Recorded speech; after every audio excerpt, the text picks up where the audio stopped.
Opsuz toskоолдорго moyun berbey, tukumun ulantıp gelatkan uruktun tarixi. Toskоолдор toldura boldu.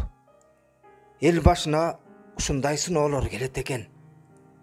1916 yıldın alamatına kabılbagan, kiyin Sovettik kuğunga tuş gelbegen üybülönü taboo kıyın.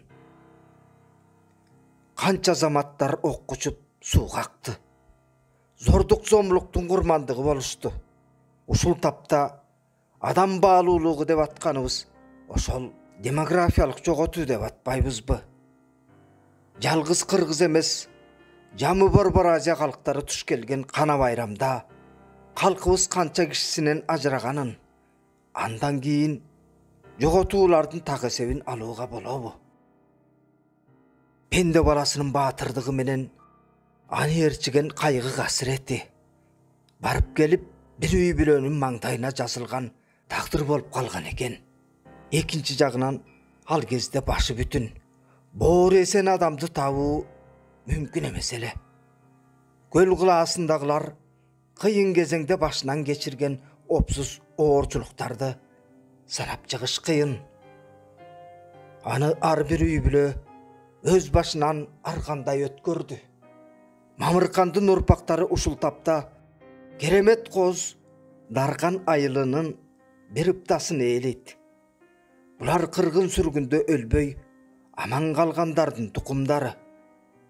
Непадам алардын бири да жашында жайрабай аман калса кандай болор эле? Ажар күйөөсүн гана аман сактабай 14 баласын аман алып калсачы. Мамыркан бешиктен бели чыга элек наристе чагында жетим калган. Тестери кезинен тартып айылдагы териштетчү орустун колуна иштеди. Кайышты кантип ийлешти, абдан жакшы өздөштүрдү. Кийин бой жетип кожоюндан кетээринде анын ишине ичи жылган орус акысына 2 кой жетелеткен. Кийин көл кылаасында аты чыккан чынжырлуу байдын эгийин совет кезинде кызыл аскерлер Мамыркан кулак атаган адамдын өлүү дүйнөсү ошол орус берген 2 койдон уланган. Мамыркандын балдары көп болчу. Иштин көзүн билген акылдуу адам эле. Колунан келишинче туугандарына жардам берип, аларды оор убакта коргоп, жашоосун жакшыртуунун камын ойлогон адам эле. Жетим жүрүп жетилген Мамыркан 4 уулду болгусу келгенин жакындарына жашырбай айтчу экен. Жараткан анын тилегин берип, атасын тарткан бойлуу, карлуу 4 азамат бериптир. Мамыркан урукташтары менен көлдүн тескейиндеги Кашка суу жайлоосун жайлачу. Ушул жерден анын малы көбөйүп, байлык артат. Бул жайлоо ата бабасынан калган ыйык да, берекелүү да жер эле. Бул жерге сыйынганы келгендер арбын болуп, ар кыл ишенимдеги кечилдер келип, келиштире ак сарайларды салышкан. Бул жерде кана байрамдардан кара башын калкалап келген эл да көп эле. Ал кезде абаттай кооз жерге тоо кыркалай отурукташкан кыргыздардан тышкары келгиндер арбын болчу. Аларды эгин менен бактарак өстүрүүгө өзгөчө ыңгайлуу, берешен жери кызыктырган кытайларда кыжылдачу. Аларды тоо боорундагы майлуу топуракка көйкөлүп өсчү, көкнар апийим азгырчу. Ал кезде көл жаныбар көйкөлүп кенен жайылып жатчу. Билгендер ушинтип айтышат.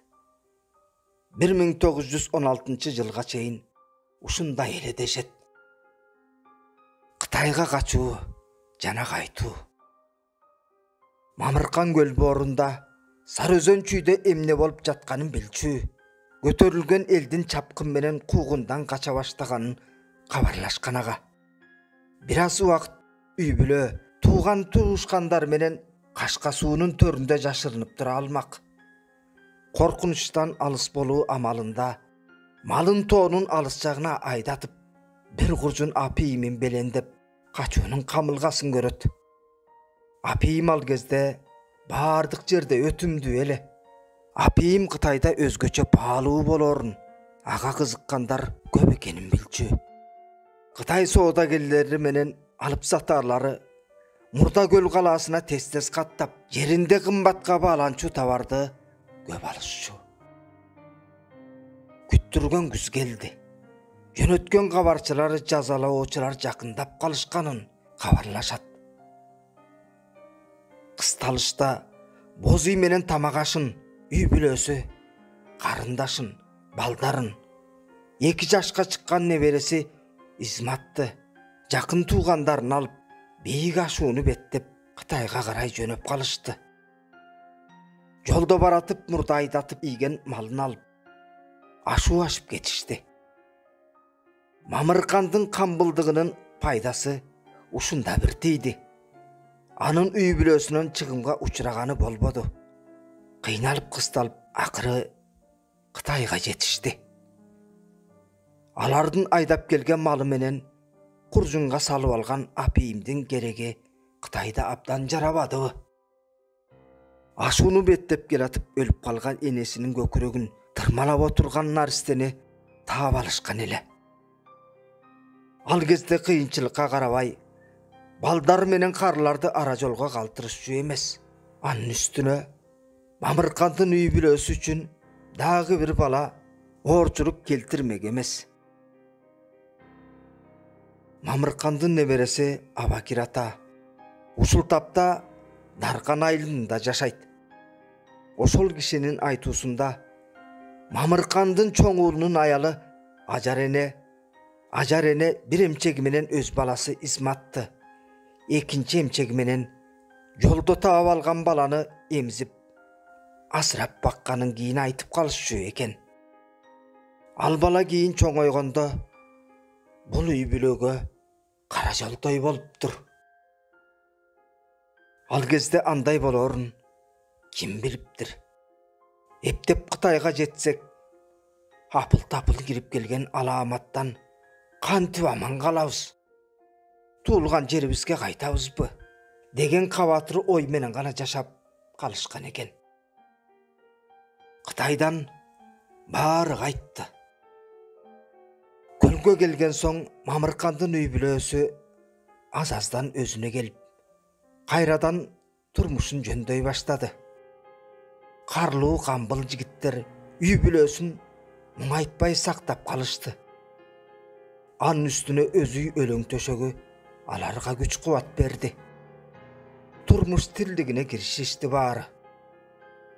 Үй бүлө ирденип, тирилиги оңолуп, малы көбөйө башташты.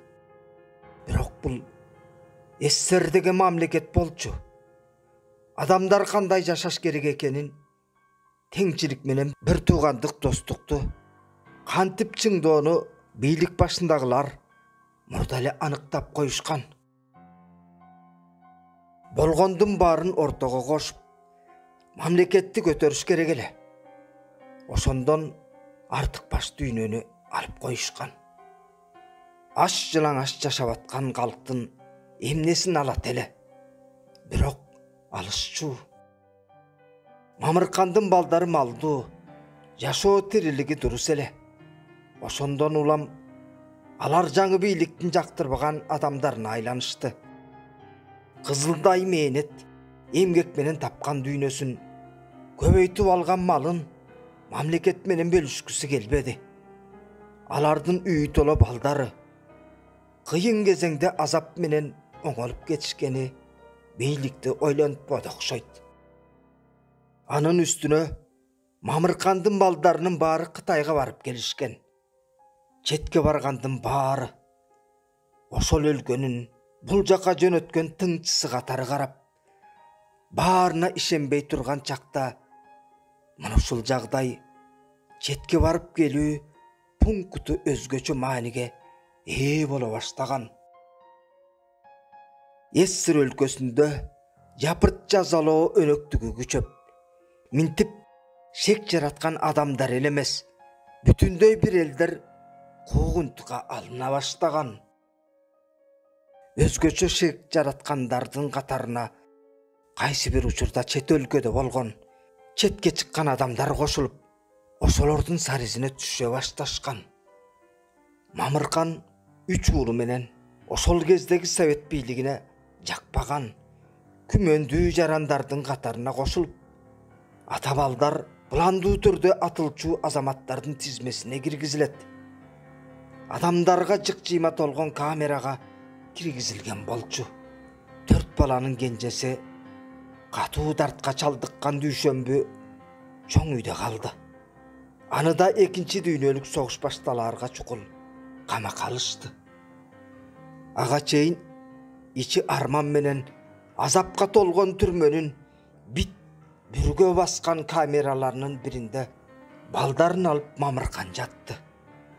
Сасык, ысык камераларда шыкалган айыпкерлердин катарында Мамыркандын абалы оорлошуп, күндөн күнгө өчүп баратты. Кийин балдарынын айтуусунда атасын таза кийинтип, бит менен бүргө чакпасын деп, атасын темир тор айнекке көтөрүп жаткырып, азда болсо таза абадан дем алсын дешип, колунан келген аракетин кылышат. О, айланайын, эркиндиктин абаасы, андан аптыга жутуп, арман аралаш, таза абаа кандай сонун деген атасына кыйын кезеңде да тамашасын таштабаган экинчи уулу аалый бир туугандар менен атасынын маанайын көтөрүш үчүн түрмө ичинде момундай тамашасын айткан экен. Ошондой деңиз, биздин Кашка суу жайлоосунун абаасынан да таза экен эмне? Аскияга атасы менен үмүттүү балдары жылмайып, анан кайра эле бит бүргө баскан советтин түрмөсүндө абалын эстеп отуруп, үңкүрөп, үшкүрүп отуруп калчу экен. Андан көп өтпөй абакта Мамыркан каза болду. Бала кезинен келаткан оор турмуш, калп башына түшкөн катаал замандагы жер которуу, анан минтип абакка салынгандан кийин ачарлай түшкөн ден соолугу, чоң үй бүлө башчысын, бир урук башчысы менен негиздөөчүсүн акыры алып тынды. Азыр анын аты Дарканда Сыймык менен аталат. Айылда жашагандардын көбү Мамыркан атанын урпактары. Ушул жерде Мамыркан аш-жылаңаш жетимдиктин тонун кийген. Ат энесинен эрте ажырап, бирөөлөрдүн ишин кылып, борбуйун жерден көтөргөн. 16-жылдын аламатын көргөн. Кытайга качып барган. Чет жерде жакындарынын бир да бирөөнү ажалга алдырбай, жерине кайтып келишкен. Туылган жердин топурагы алтын.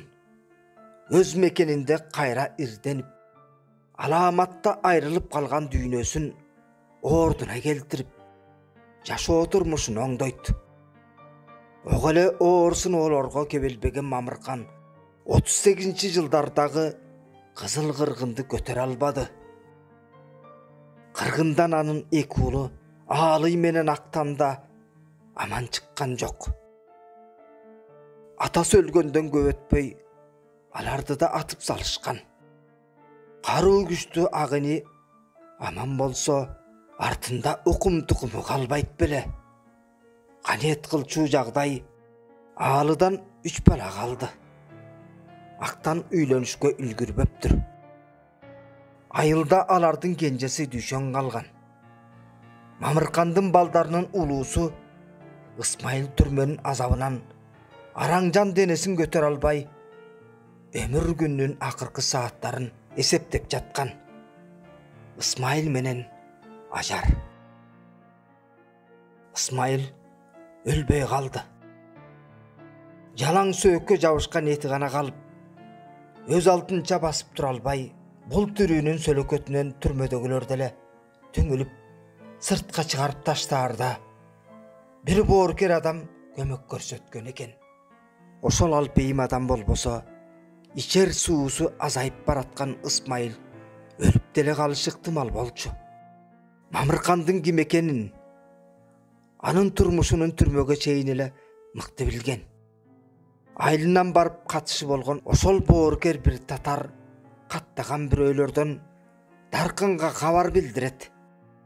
Өлүп калчулардын катарына чыгарылган Ысмайылды тезинен алып кеткиле деп кабарлаптыр.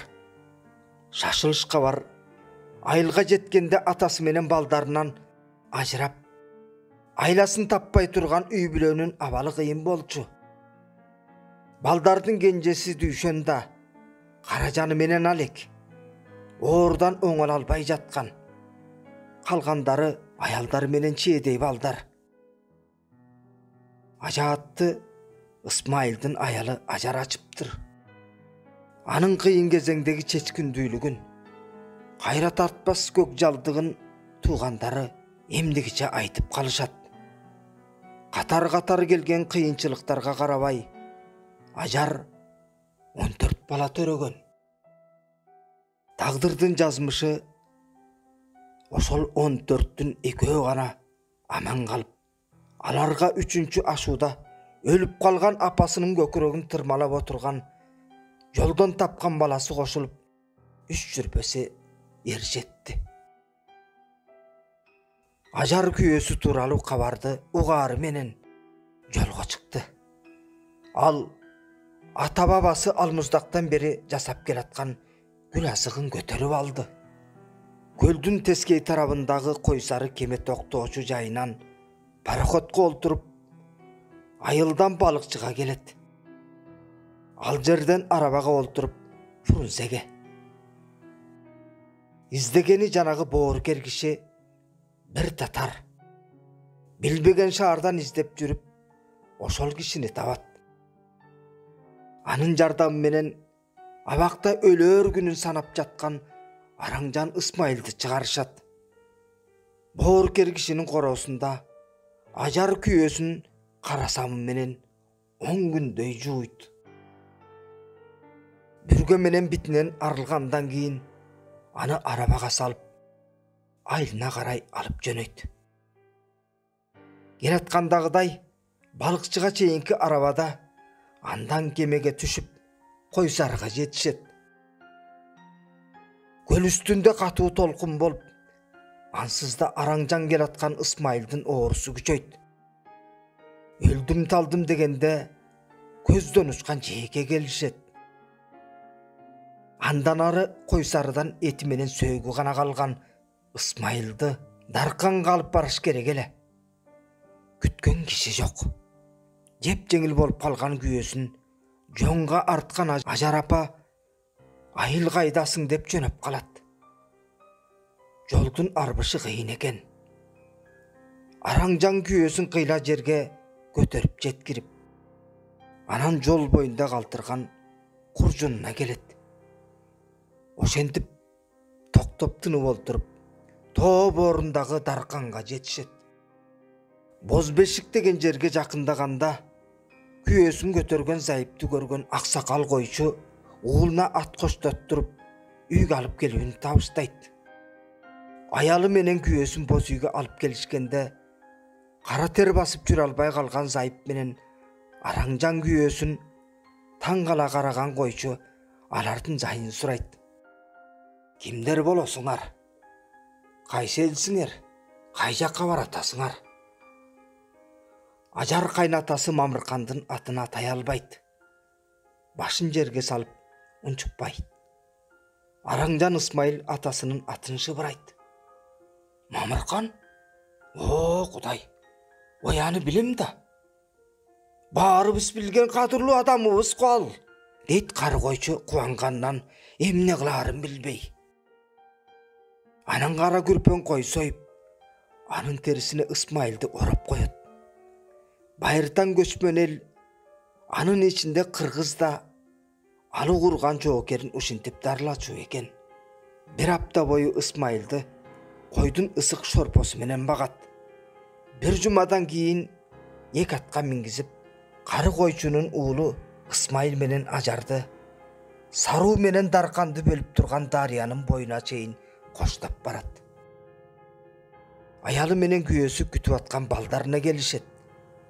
Исмат менен Мария багып алган балдары экөөнү кубанып тосуп алышат.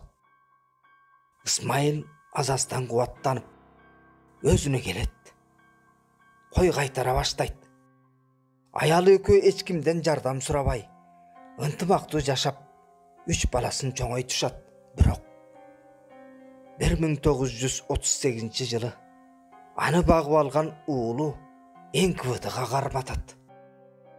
Бакма атасы репрессияга кабылганын, абакта өлбөй аман калганын, үйүнө кайтып келген эл душман экенин билдирет ал. Ошол эле жылы Ысмайылды камакка алып, караколго алып барып атып салышат. Мамыркандын 4 уулунан жалгыз Дүйшөнбү гана аман калат. Кийин Бакма баласы апасынын алдында жасаган иши үчүн кечирим сурайт. Бирок апасы аны каргап, үйүнөн кууп чыгат. Исматтын 1941-жылы согуш башталаарга чукул төрөлгөн уулу Абакир ата бизге Мамыркандын урпактары тууралуу кызыктуу баянды айтып берди. Исмат Кызыл армияга келген биринчи чакырылышка туш келет. Согуш башталгандан тартып, Кызыл армия ири жоготуулар менен артка чегинет. Аскерлердин көбү туткунга түшөт. Исмат да ошондой азапка туш келет. Туткунда ал Германиянын эмгек бөлүктөрүнө айландырылган туткундагы совет аскерлеринин катарына кошулат. Дагы бир божомол боюнча бул Власовдун дивизиясы болчу. Экинчи бир маалыматта Түркстан дивизиясы деп аталат. Дивизия Польшада турганда Исмат чарбалык бөлүккө туш келип, бир кыйла убакыт ошол тынч жумуштар менен алек болот. Кийин бул бөлүк талкууланып, катуу жарадар болгон Исмат санитардык бөлүккө кабылат. Андан Исмат Кызыл армиянын катарына кайра кошулуп, уруш аяктаганча душманга каршы күрөшөт. 1946-жылы Исмат туулган жерине кайтып, иши кыйла оңолуп калган. Колхозда бригадир болуп иштейт. Баарысы баштагы калыбына келип, жашоо турмуш ыраатына түшүп, дагы бир капсалаң башталат. Советтик аскер туткундардын башына түшкөн мүшкүл жайында биз Баткенчи Сыдык экинчи дүйнөлүк согуштагы аскер туткундарынын тагдырлары деген баяныбызда кеп кылганбыз. Аларды чыккынчылар дешчү. Сталиндин оозунан чыккан бир сөзү алардын тагдырын чечип койгон. Элдердин атасы бизде согуш туткундары жок. Бизде чыккынчылар бар деген эле. Эстерде туткунга түшкөндөрдү эмгек түзөтүү лагерлерине, көпчүлүгү ГУЛАГ системасына кирген абакка кесилишкен. Бул эми жакшы дегендегиси. Эң жаманы туткунга түшкөндөрдүн көбүн атып салышканы. Немис туткунунда жүргөндө Исмат жердештери менен сүрөткө түшкөн экен. Туткун азабын көрүп, аман калган жоокерлердин бири ошол сүрөттү катып жүрүп, үйүнө ала келет. Сүрөттү көрсөтүп мактанып койгон шекилдүү. Ошол балекеттүү сүрөткө Исмат да түшкөн. Мына, ушул сүрөткө байланыштуу Исматты үйүнө келгенден 1 жылдан кийин камакка алышат. Исматты ГУЛАГ системасына кирген Сибирдин Норильск шаарындагы катаал режимдеги лагерге абакка айдашат. Түү деген түкүрүк жерге түшпөгөн катаал шартта, катуу суукта карагай кесишет. Сибирдин суугун көтөрө албай, канчалары ал жерде ооруп, жарыкчылык менен кош айтышат.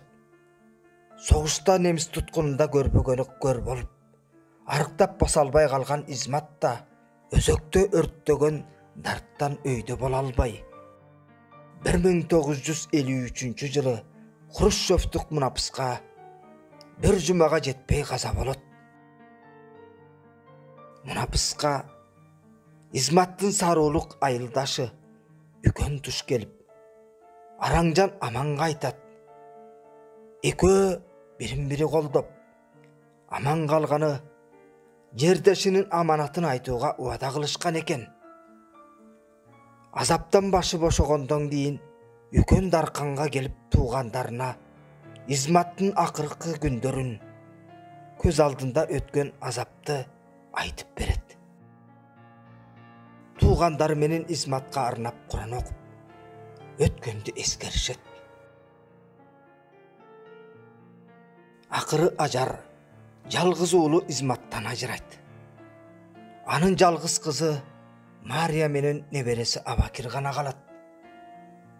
Абакир ата Мамыркандын урпактары тууралуу кайгылуу, катаал баянды айтып берген адам. Ата мекендик согуш башталаарга 5 күн калганда төрөлгөн ал. Абакир 6 баланын атасы.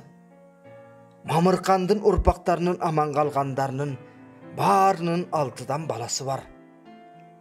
2 кайраттуу эне Ажар байбиче менен энеси Абакир Измат уулун эрезеге жеткирип, билим алсын деп окууга жөнөтүшкөн. Ал да чоң ата болду. Абасынын балдары менен чоң атасы, анын балдары тууралуу маалыматты издей баштайт. Кыргыз Республикасынын Мамлекеттик коопсуздук комитетинин мамлекеттик архивине кайрылып, Мамыркан Шопоковдун акталгандыгы тууралуу тастыктаманы алышат.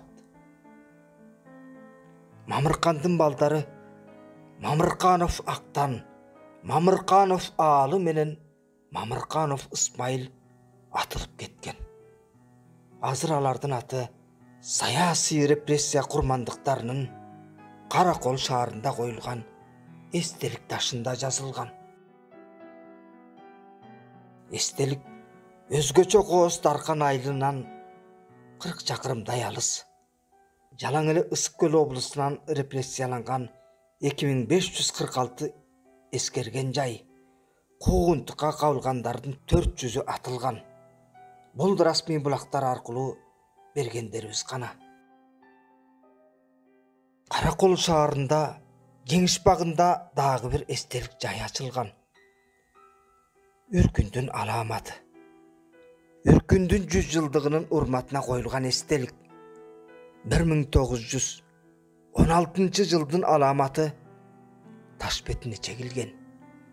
Кайгыны билгендер түстөгү ташта кыргыз элинин башынан өткөн аламаттын сүрөтү тартылып турат. Ал аламаттан Мамыркан үй бүлөсүн сактап, жерине аман эсен алып келген. Эңсеп келген жеринде анын өзүнүн бакандай 4 баласынын өмүрүн кыйып салышкан. Чоң аламаттын 100 жылдыгынын урматына коюлган эстелик бул. Даярдагандар Элмира Ногойбаева жана Бактыгүл Жумакадыр кызы.